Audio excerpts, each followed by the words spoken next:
Hello dear student, my name is Shivam Sharma. Welcome to my channel SS chemistry. आज मैं लेकर आऊँ आपके लिए सेफ्टी का 8वां लेक्चर। इसमें हम लोग बात करेंगे क्रिस्टल फिल थ्योरी की लिमिटेशन के बारे में। देखो, जो लिमिटेशन होती है उसमें हम लोग क्या चीज़ ऐड करते हैं, उसमें हम लोग ये चीज़ ऐड करते हैं कि जो भी थ्योरी होती है वो किन चीज़ों पर बात नहीं करती है, किन चीज़ों को एक्सप्लेन नहीं करती है, वही चीज़ हम लोग लिमिटेशन में ऐड करते हैं। तो देखो, क्रिस्टल फिल थ्योरी जो है वो किन किन चीज़ों को एक्सप्लेन नहीं करती है, वही चीज़ें यहाँ पर मैंने नोट करी हैं लिमिटेशन में। तो आइए वन बाय वन करके समझ लेते हैं कि कौन कौन सी चीज़ें हैं जो एक्सप्लेन नहीं करती है क्रिस्टल फिल थ्योरी।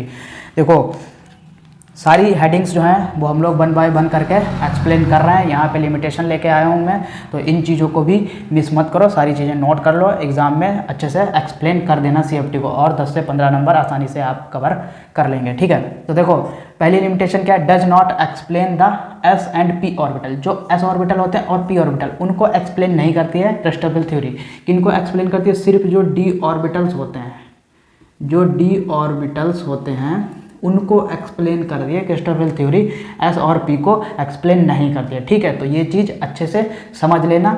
ठीक है, देखो दूसरी लिमिटेशन जो है उसमें क्या है, does not explain pi bonding. देखो, जो पाई बॉन्ड होते हैं, यानी कि जो डबल बॉन्ड होगा उसके साथ में एक पाई बॉन्ड होगा और एक सिग्मा बॉन्ड होगा। ठीक है, तो ऐसा भी कोई भी मॉलिक्यूल में या कोई भी कंपाउंड में अगर आपको पाई बॉन्ड मिले तो वहाँ पे क्रिस्टल फिल थ्योरी जो है वो नहीं लग पाएगी। ठीक है, पाई बॉन्ड को कहने का मतलब ये है, पाई बॉन्ड को एक्सप्लेन नहीं करती है क्रिस्टल फिल थ्योरी। ठीक है, तो आई होप आप अच्छे से समझ गए होंगे दूसरी वाली भी लिमिटेशन। देखो, तीसरी वाली पे हम लोग बात करते हैं, can not explain partially covalent nature of the metal ligand bond. ठीक है, देखो जो कोवलेंट बॉन्ड होते हैं मॉलिक्यूल में, जो कोवलेंट बॉन्ड का नेचर होता है मेटल और लिगेंड के बीच। ठीक है, जो बॉन्डिंग होती है कोवलेंट वाली बॉन्डिंग एक तरीके की होती है, एक आयनिक होती है। ठीक है, तो आयनिक वाली को तो एक्सप्लेन करती है क्रिस्टल फिल थ्योरी, लेकिन अगर कोवलेंट बॉन्डिंग होती है तो उसको एक्सप्लेन नहीं करती है क्रिस्टल फिल थ्योरी। ठीक है, इतनी बात समझ लेना अच्छे से। अब देखो चौथी वाली लिमिटेशन क्या है, it does not explain the charge transfer bonds. देखो, ऐसे भी बॉन्ड्स होते हैं जो चार्ज ट्रांसफ़र करते हैं। ठीक है, तो उनको एक्सप्लेन नहीं करती है, उनको एक्सप्लेन नहीं करती है क्रिस्टल फिल थ्योरी। ठीक है, अब देखो 5 वाली क्या है, it consider only D orbitals of metal ion.